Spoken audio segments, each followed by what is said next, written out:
if you think that the leftist mind virus, if you will, is just an American thing, it's just a European thing or whatever, that it hasn't come over to Wales, it's just a Westminster thing, it hasn't come over to the Welsh Senate, it absolutely has.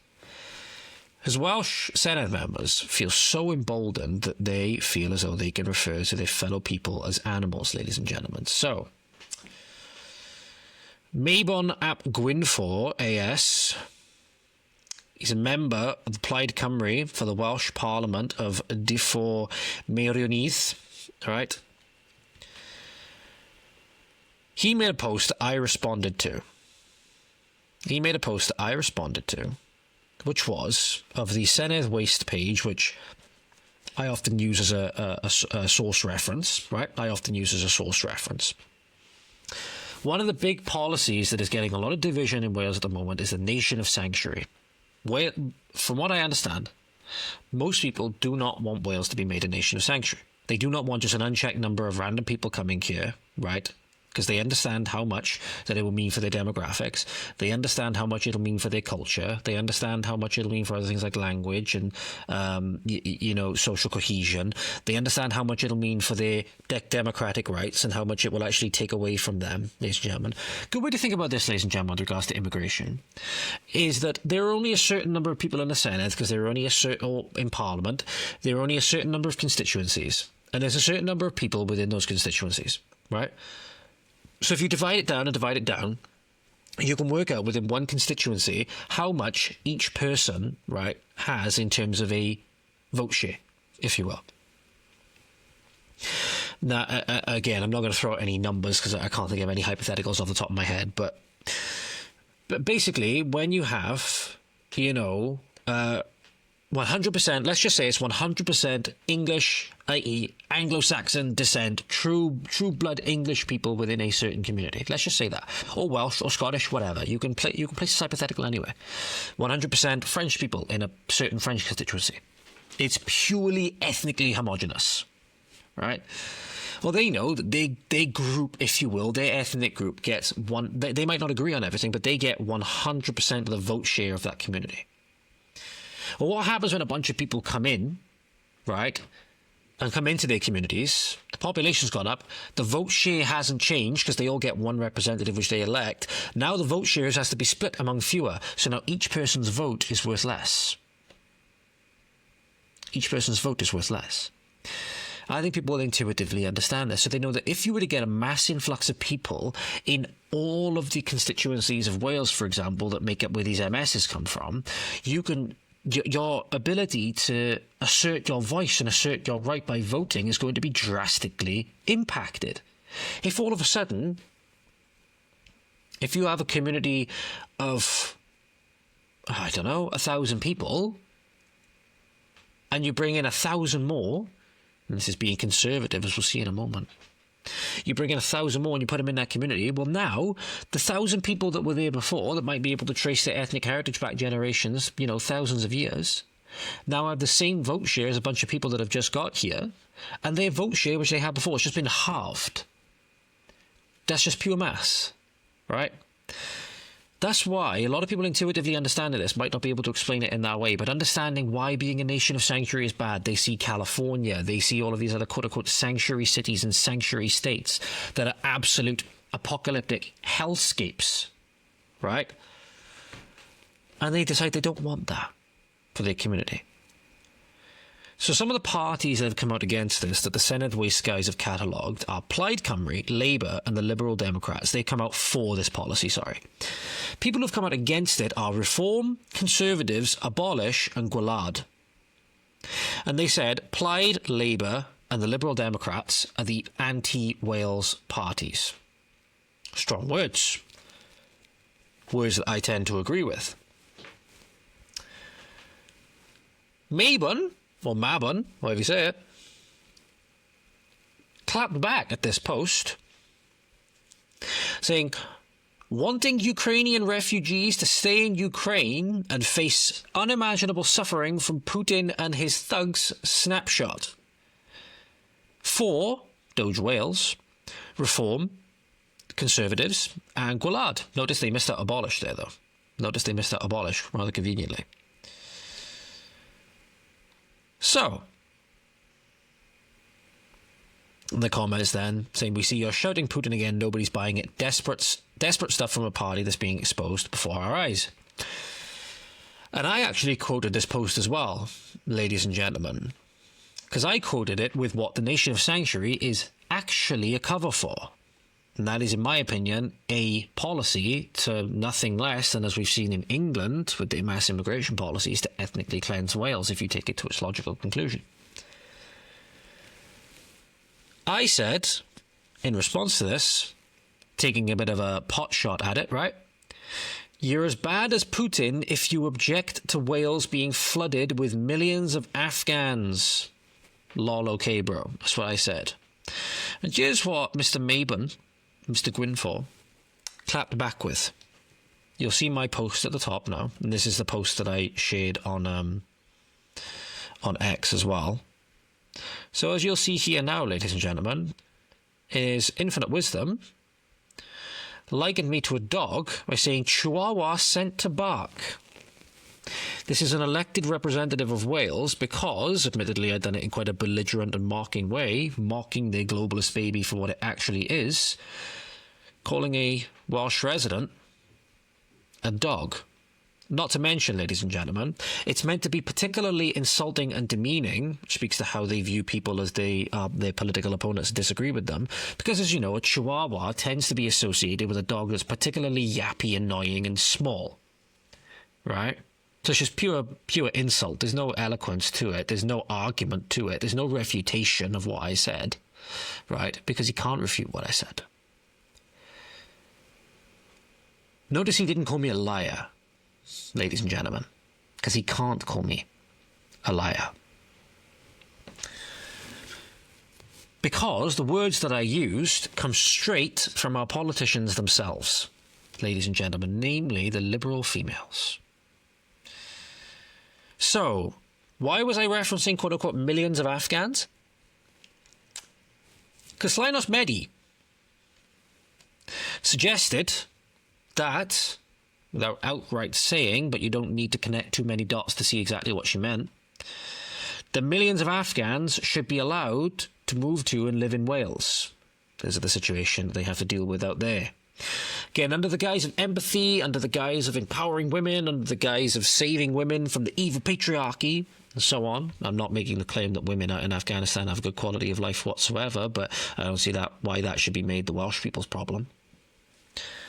She said on BBC Question Time that indeed we should make some routes to allow these women, these Afghans, to come to Wales for the reasons that the classic feminists say about it, you know, empowering women through education and all of these things.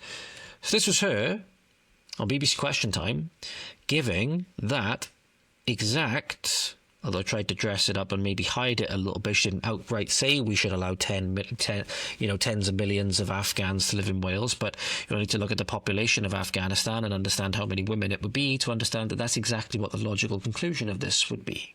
What could we do as a nation to make it better for women in Afghanistan? We could go into that. We could show leadership. We could use, we've got the Human Rights Act. We've got these issues that we can use to try and go into these nations. Afghanistan to change the Taliban's view. Afghanistan is a one that we have actually got some individuals living in our communities. They've been able to come. We could make a decision that Afghanistan is a country that we can't get to the source. So we will have that safe route for them to come to our country because it's unsafe for them to be there, because we wouldn't want those women to live in the way that they've been forced to live now, not going to education, not giving those opportunities. We could work. There is a different answer for all. So there you go. We should make safe and legal routes to allow all of those women to come here. All of those women and all of the dependents, obviously. This would total to tens of millions of people, ladies and gentlemen. And make no mistake, if they thought that they could make it work, they absolutely fucking would. Ladies and gentlemen, can you imagine the vote share that would give our politicians? It would eliminate the Welsh vote. It would eliminate the Welsh vote entirely, ladies and gentlemen, because, as you know, Wales is not a complete ethnically homogenous nation already, and it has a population of about 3 to 3.5 million.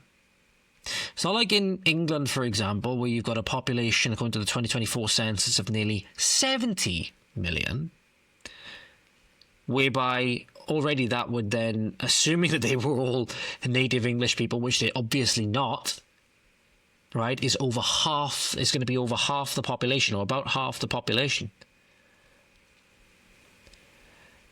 You're talking potentially 3, 6, 9, whatever times more than the population that's already here. How could you class that as anything else other than an than a weapon of mass ethnic replacement? That's exactly what it would be. But when you understand that A, your politicians don't think of you as anything more than votes, they don't see you as people, and B, those who they disagree with are basically less than animals or less than people. They're animals and they actively equate them to them, as you saw with the case with me and Gwynfor. You understand that they would absolutely do that. If they could push a button and make that happen, of course they absolutely fucking would, if they thought that they would get something out of it. They would sell you down the river for a box of Maltesers. Not to mention millions of vote share that they wouldn't even have to earn. Just open the doors and let these people take over and hope that they'll vote for you. But obviously they would vote in their own sectarian interests anyway. It's the thing of how short-sighted our politicians are. They don't even see how this would backfire on them. The system that's eating us will eat them eventually. But make no mistake, ladies and gentlemen, this is not an isolated case. This is not an isolated case. And it's all coming from the fucking liberal females, seemingly. Right? Sinead Williams, also a Plaid Cymru, has said that Wales, poor old Wales, little Wales, that only has, again, a population of about 3 to 3.5 million, as is, right, should take in all of the quote-unquote internally displaced refugees from Gaza, totalling about 1.5 million. That's what these politicians are focused on. They're not focused on delivering for the Welsh people, and they outright say it. Focus on delivering for foreigners because they want to replace the Welsh voting bloc.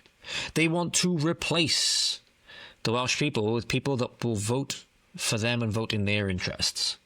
You have to wonder, who are they accountable to?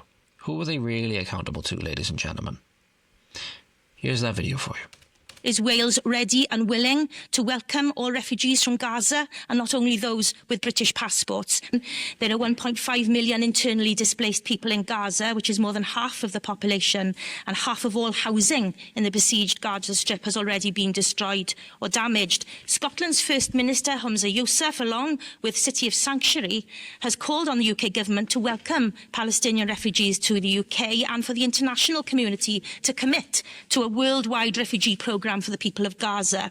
Once the UK has done this, the First Minister of Scotland has said that their country was willing to offer safety and sanctuary to those being forced to flee death, disease and destruction.